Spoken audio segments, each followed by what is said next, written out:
আজকে রান্না হচ্ছে তিল ভাপা। তিল ভাপাটা করছি। তিলটাকে প্রথমে মিক্সিতে শুকনো ঘুরিয়ে নিয়েছি, তারপরে কাঁচা লঙ্কা দিয়ে জল দিয়ে আবার পেস্ট করে নিয়েছি। পেস্ট করে ওটাকে ঢেলে নিয়েছি।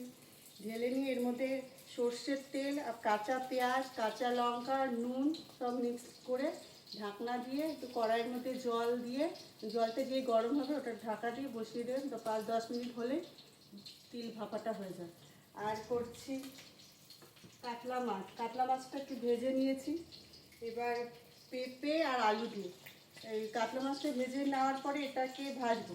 ভাজা হয়ে গেলে যে আলু আর পেঁপেটাকে ভাজবো, কালো জিরে ফোড়ন দেবো, কাঁচা লঙ্কা আর দিয়ে একটু পেঁয়াজ ফোড়ন দেবো, দিয়ে ভাজা ভাজা মতন যেই হয়ে যাবে একটু হলুদ নুন স্বাদ মতো নুন দিয়ে জল দিয়ে দেবো।